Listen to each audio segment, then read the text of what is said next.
Well, thanks everybody for being here. It's real exciting to me for a couple of reasons. One, this is my ministry.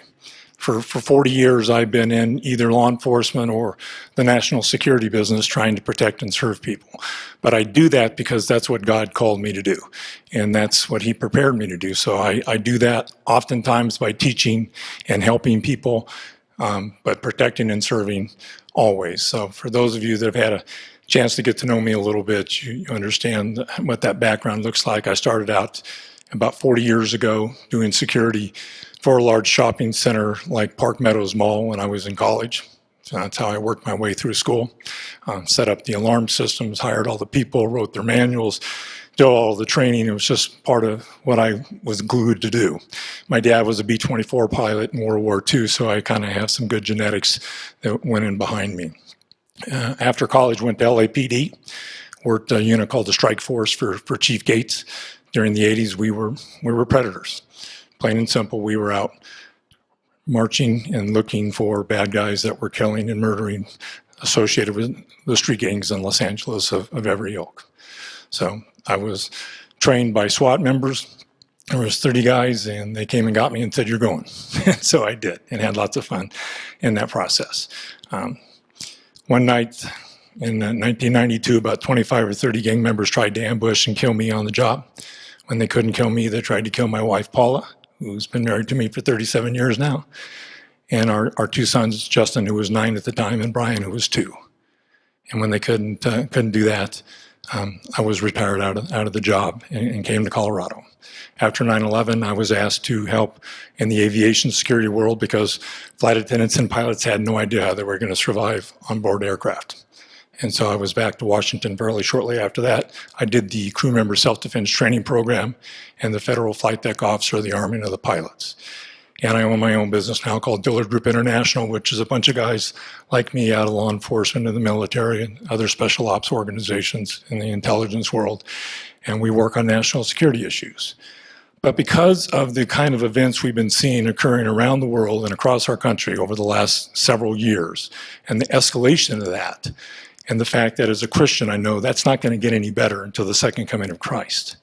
Okay, now the church, I think, will be raptured out before those last 7 years. But it's going to continue to get worse during that time. And for those of us that are believers, we won't have to suffer that last 7 years, but it's going to continue to get worse until that rapture occurs. And so it's important that we take care of ourselves. We take care of our assets. And that means the people that we love and care the most about. You know, we have a lot of children that go to this church. As I was telling Sheila, there's a lot of important assets that go to this church. And my 3 grandchildren, and my son, and my daughter-in-law, Michelle, and her family that goes here. We used to attend here when Justin and Michelle met at 15 back in the early 90s, in the mid-90s. And now we're over at Morrow High Cavalry right down the street. I fellowship with a lot of guys that are over at Mission Hills in a warrior fellowship that we meet every Tuesday night. So those guys are here with me tonight. Todd is lead security for Mission Hills over there, and he has a law enforcement background as well. I think it's really important that we work together as a greater body of Christ to support one another in a huge way. Okay, and that means spiritually, as well as the physical side, the intellectual side, and the emotional side. So if I were to ask you tonight, what keeps you up at night? What would you tell me?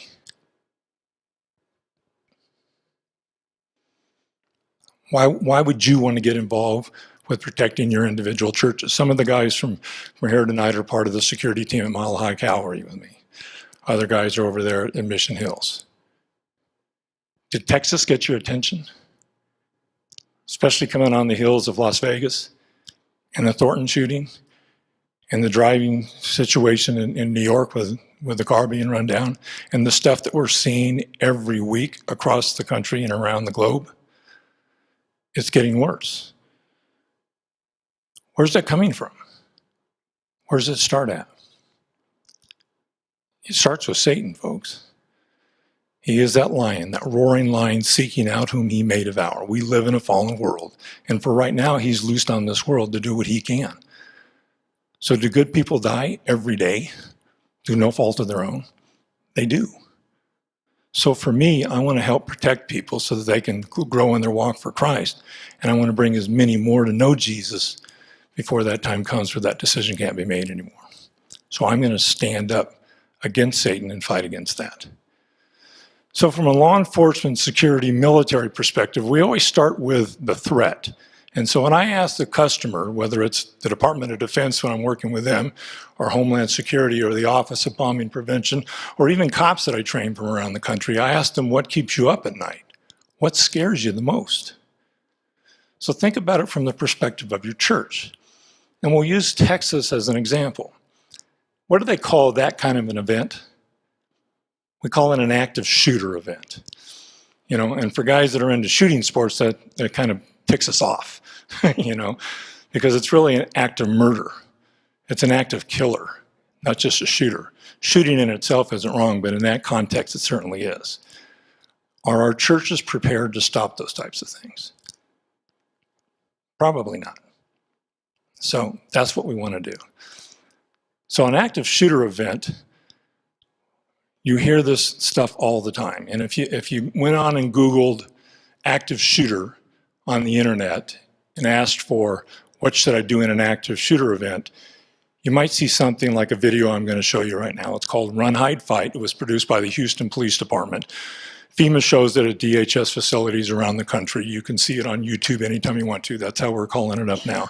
So let's watch that video right fast just to kind of get our thoughts process going. Go ahead, Jeff. Thank you.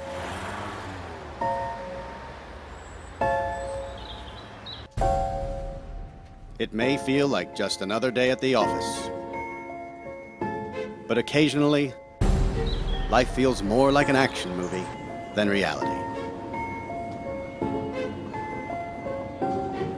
The authorities are working hard to protect you and to protect our public spaces.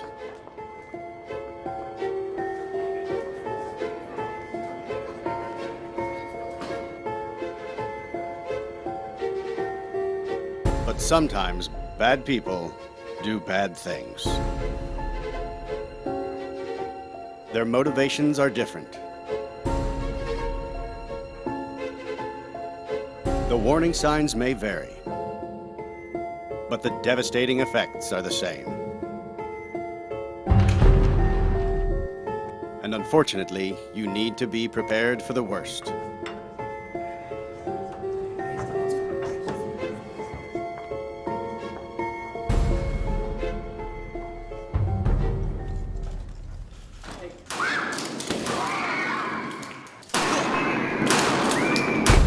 If you were ever to find yourself in the middle of an active shooter event, your survival may depend on whether or not you have a plan. The plan doesn't have to be complicated. There are 3 things you could do that make a difference. Run, hide, fight. First and foremost, if you can get out, do. Always try and escape or evacuate, even when others insist on staying. Encourage others to leave with you, but don't let them slow you down with indecision. Remember what's important, you, not your stuff. Leave your belongings behind and try to find a way to get out safely. Trying to get yourself out of harm's way needs to be your #1 priority. Once you are out of the line of fire, try to prevent others from walking into the danger zone and call 911.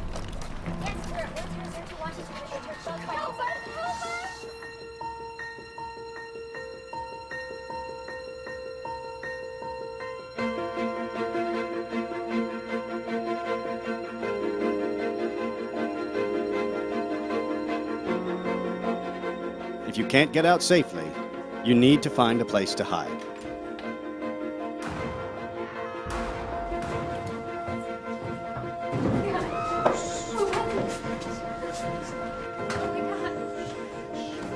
Act quickly and quietly.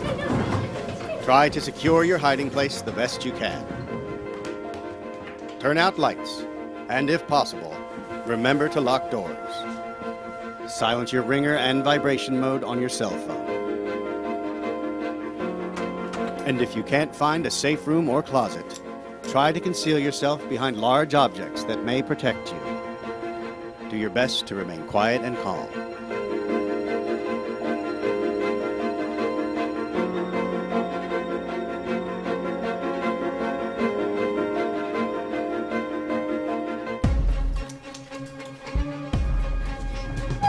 As a last resort, if your life is at risk, whether you are alone or working together as a group, fight.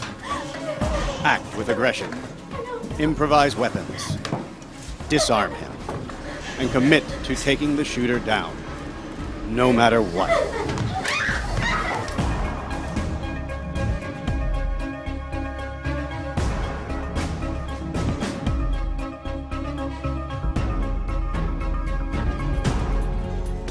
Try to be aware of your environment. Always have an exit plan.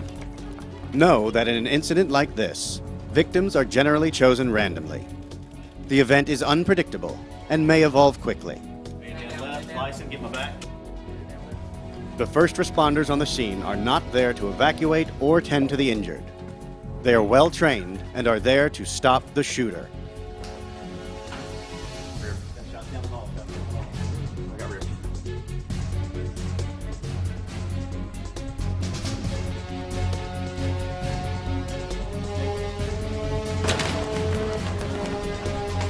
Your actions can make a difference for your safety and survival.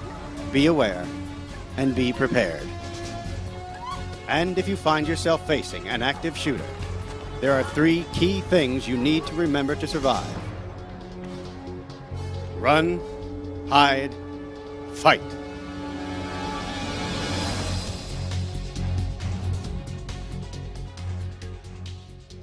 So run, hide, fight is kind of the standard in the industry now across the country, that we're going to either run or evacuate during an event, we're going to hide or shelter in place, or we're going to fight as a last resort. Okay, so these events take place in church, schools, movie theaters, Walmarts, you name it, it can take place anywhere. So we're talking about setting up security for our churches. Are we going to run? If you're one of the sheepdogs protecting the flock, are you going to run? Are you going to hide? No, we're here to fight. We're here to intercept the bad guy, and that takes some tools. Okay, so even though there's a lot more different types of threats out there that churches need to be concerned about, kidnappings, domestic violence cases, sexual assaults, there are a variety of other things that are more likely to take place in our churches than an active shooter type event, whether it's caused by terrorism or somebody that's mentally unstable or just somebody that's mean. It doesn't matter what the motive is, we still have to work toward being prepared to deal with the worst case scenario. And that's what we're going to talk about today. So how do we do that? What I teach and what LAPD taught me were 6 levels of self-defense training. The capability to defend ourselves against different levels of threats. And because I'm a Christian and because I'm teaching in a church setting here, I'll tell you that I actually add a 7th level. And it's the first level. It's the foundation for everything. It's prayer, guardian angels, and going in the strength of God.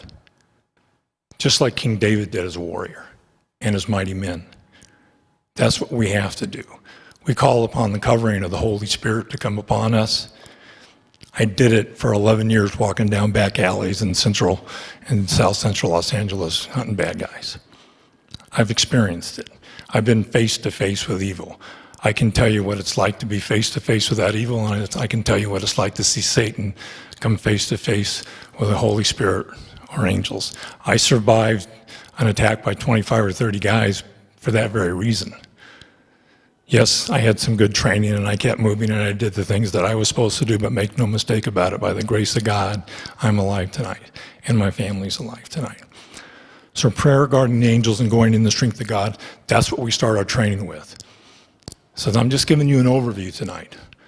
The next level is things like awareness and deterrence and avoidance. What is awareness? Anybody?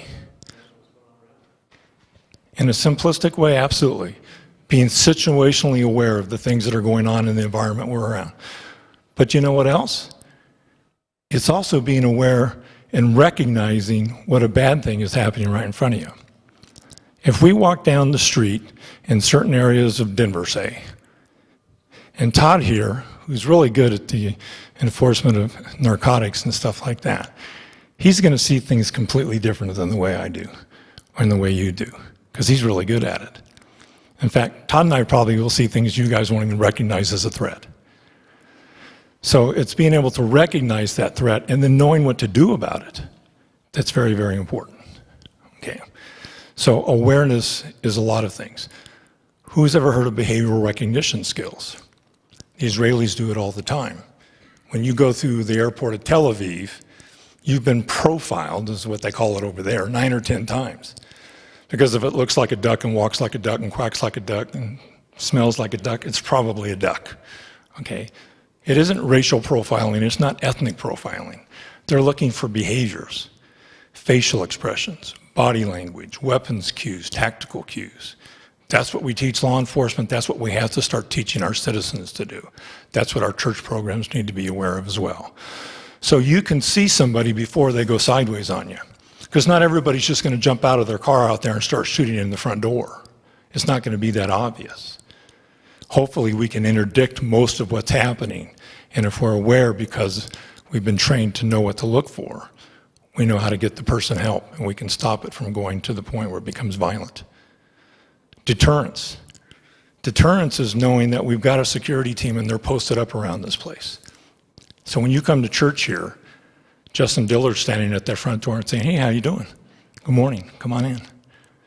But you know he's there for another purpose as well. He's a watchman. He's a watchman on the wall. He's a sheepdog. That's all we are. It's not about arrogance, guys. It's about recognizing we just have a role to play. And we play that role. And they've been on that wall for centuries. We see that role. You look up that word watchman in the Bible and see what you find. Okay, peacekeepers. That's what we're here for. So we have the ability to serve, and we are servants. But we also have the ability to protect. In the department that I came from, it was protect and to serve. We protected first, and then we became service-oriented after the fact. We can take care of business.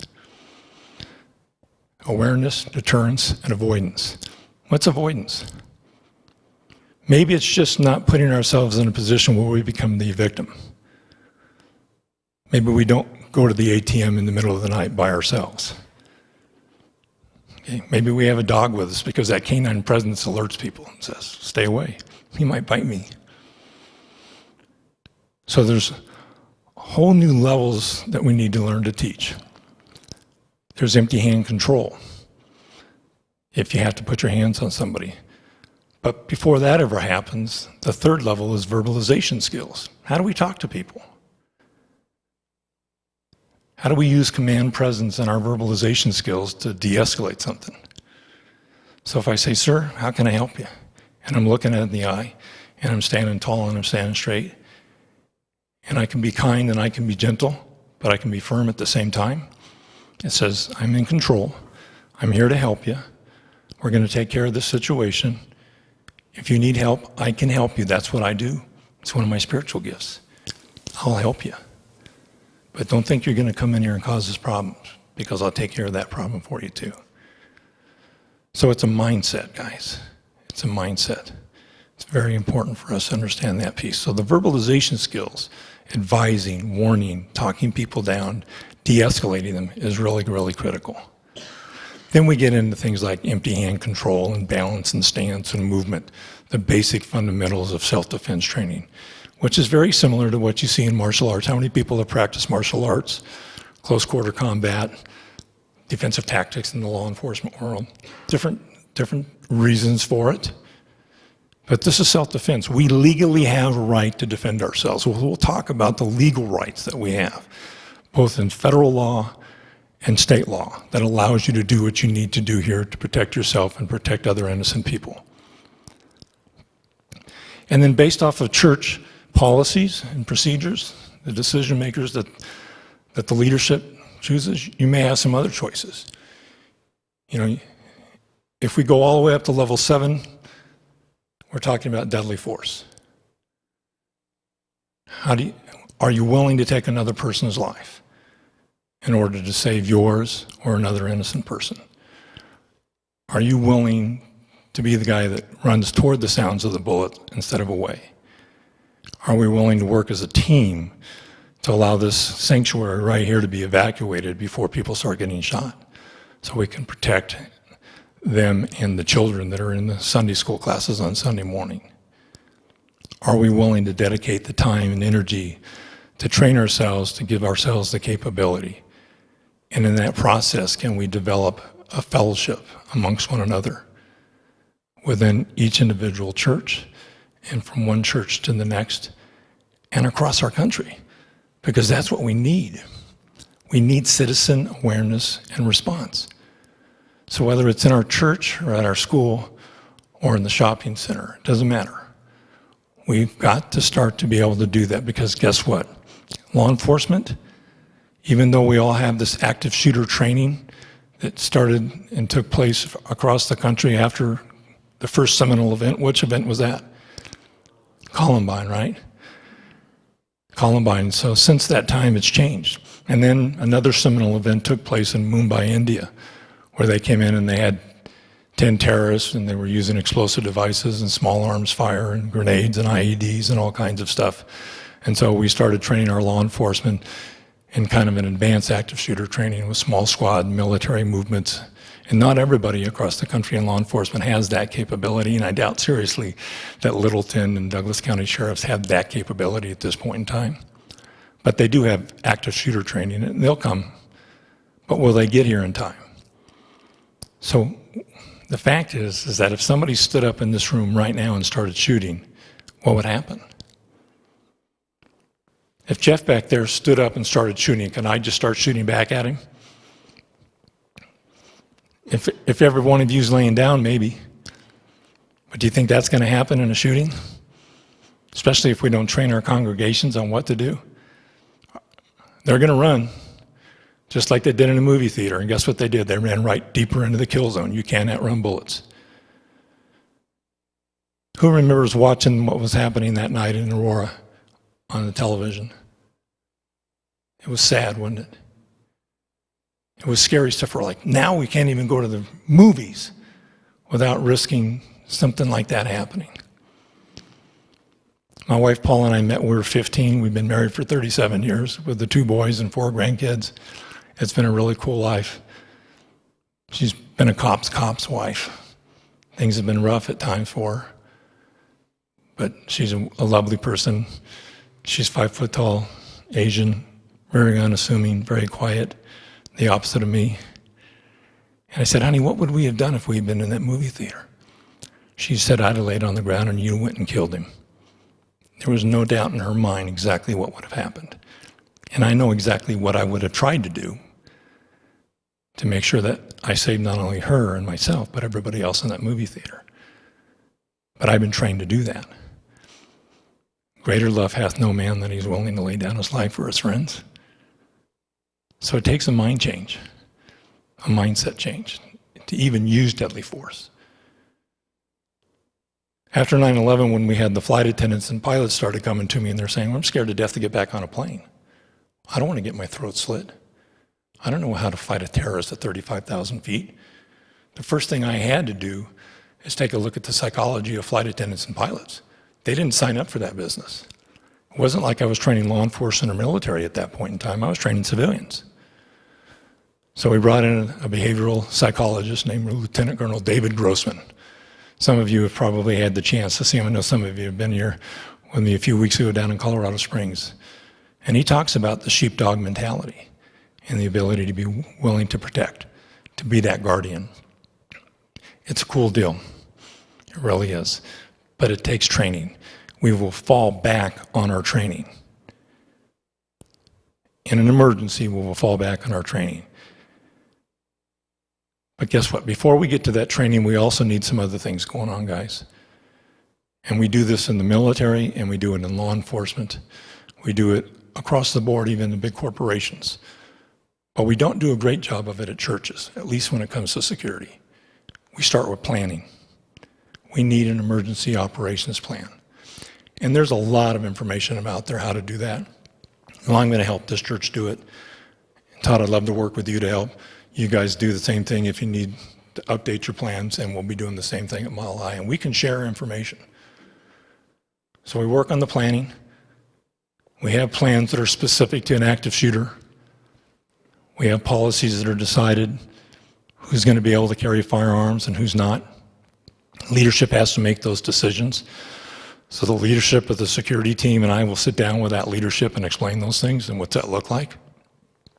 Because if somebody started to drive through that door right now, we wouldn't stop them with a big enough truck. Or if they just started to shoot their way into this building because of all the glass in here, we wouldn't be able to stop them.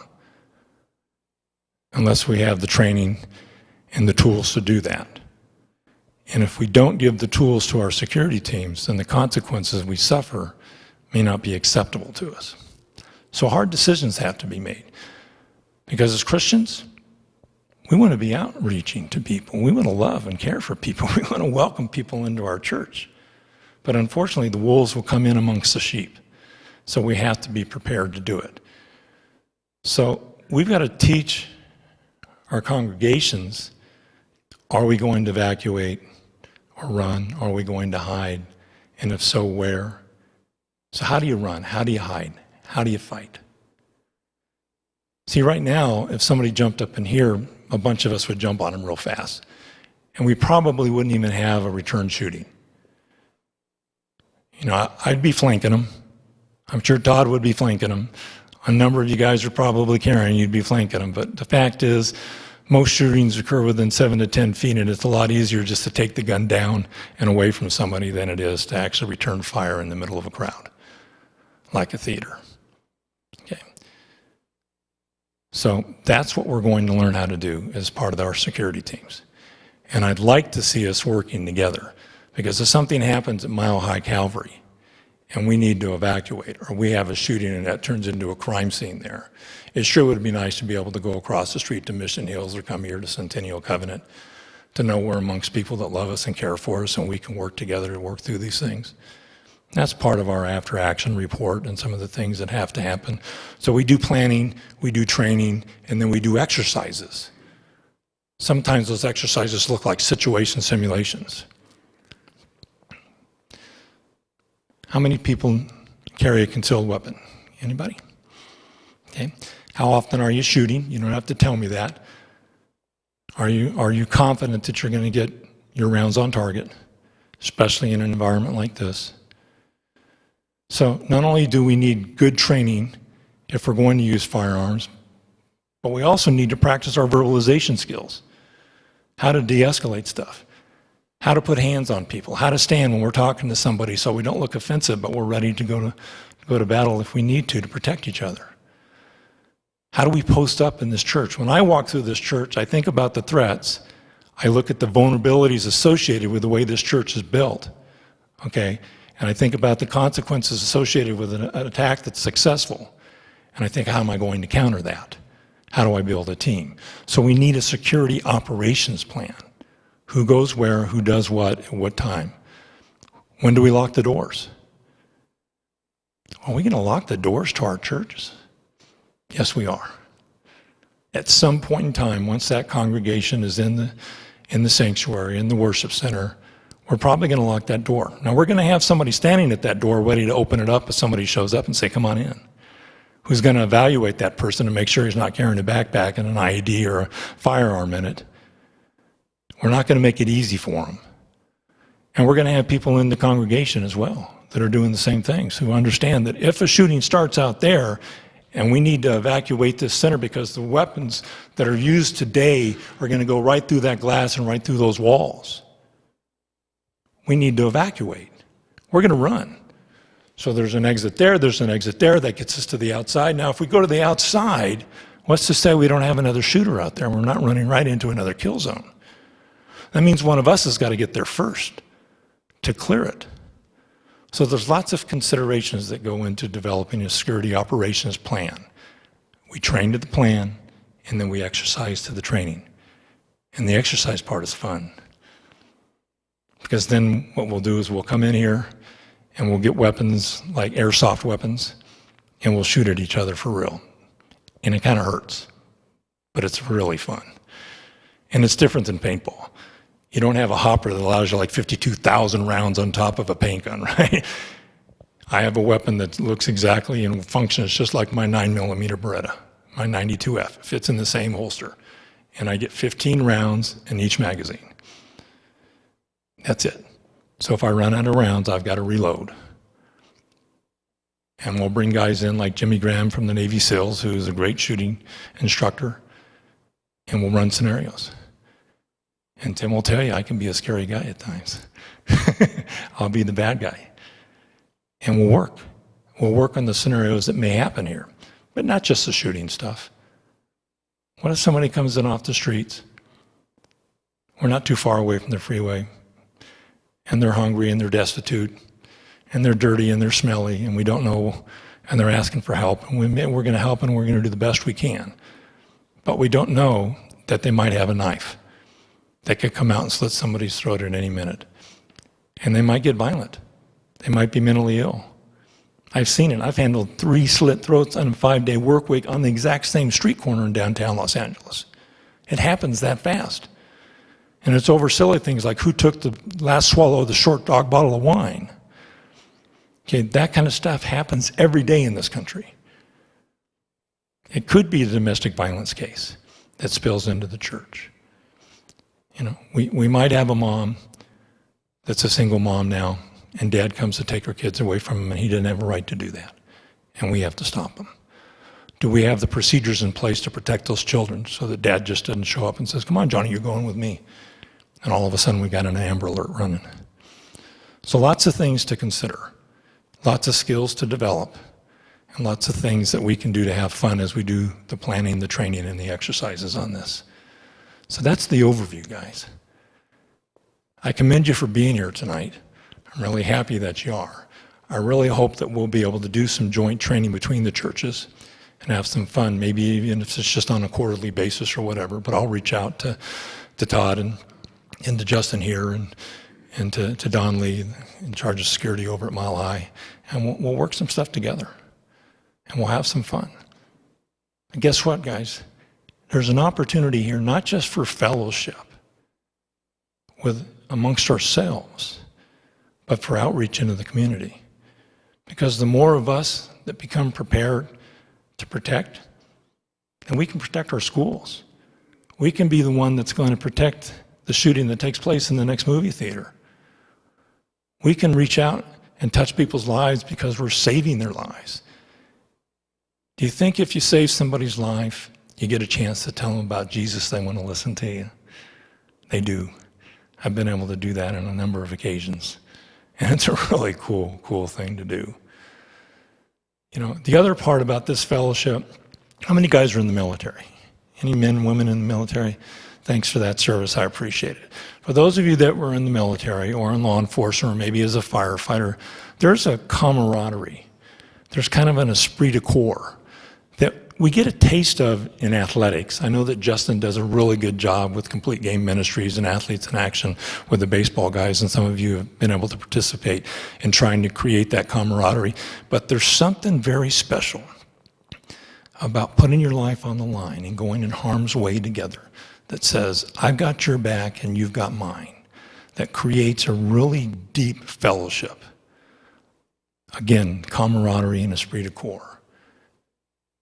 That allows us to sit around and sometimes talk about the things that were hard, that we've been through in maybe this life and earlier in our lives. I certainly have been through. So these brothers that I meet with on Tuesday nights in our little warrior ministry, when we're talking about David and his mighty men, we share those kinds of things.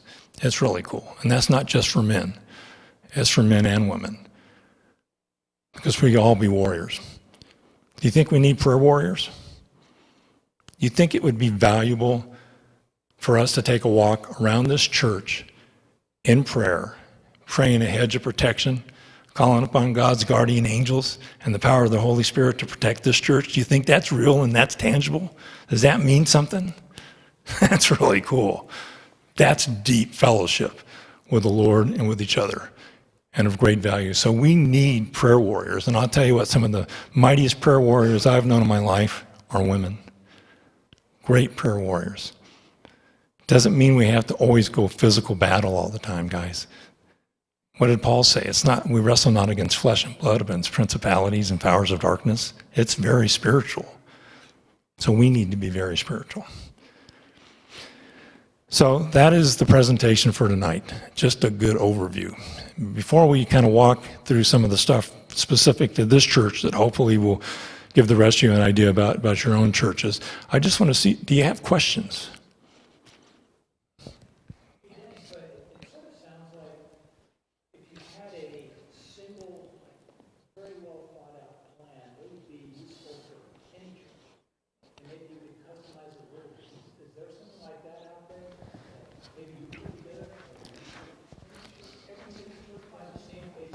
Sure. Yes, yeah, absolutely. So what George is asking, if you didn't hear him, is there a plan that we can use, that we can share with each other from one church to the other and just customize it based off of the intricacies of that particular organization? And the question is absolutely there is. There are some things that are available through the insurance companies that churches use, Brotherhood Mutual, and what's the one that they have here at CCC? That is Brotherhood Mutual, and there's Church Mutual, I think. And there's actually some training that you can take online from those churches and through FEMA, and I'll share those things with everybody. So what I would like to be able to do is exactly that, George, is I will help write a plan. I'll get together with Todd and see what they've got going already. We'll piggyback on that. We'll develop the best plan we can, and plans are only as good is the time that they're spent writing them, because they start to wilt, kind of like lettuce on the vine, right? We have to update those plans periodically, but it's a process, it's a procedure, and we know how to do that. I did a program called Guardian that protected every one of our military bases around the world and across the country from chemical, biological, radiological, nuclear, and explosive threats. A joint military program, and we did the planning, the training, and the exercises, and we did exactly that. And we just tweaked every plan for each particular base, for each particular, so we can do the same thing for churches. And yes, I'd absolutely like to do that. There's about 50,000 churches roughly in the United States, and probably 75% of them don't have any security team at all, let alone a plan. So if, to me, either they all matter or none of them matter. I think they all matter. So I think we start here and we operate with the 3 or 4 churches that are here, and we get this thing down to a science, and then we start to move out. And we start to use that. And for the guys, for the men and women that really want to get more and more into training, then my company is designed to do that. So we can be helping men and women that want to protect their kids at their own schools be prepared to go do that. And we can offer those services as outreach into the community on a volunteer basis, because we vet people, we do background searches on everybody before we start training, the psychological exams, all those things, just like we do in law enforcement and the military, so that we make sure that we're not letting wolves in amongst the thieves. Okay, and how do we do that? Well, we call a guy named Dan Wright, who was in charge of the FBI Transportation Crimes Unit on the day of 9/11, who owns his own business that works with mine. And he does background searches, and he does security clearances for the federal government and the State Department on down the line, and we use him.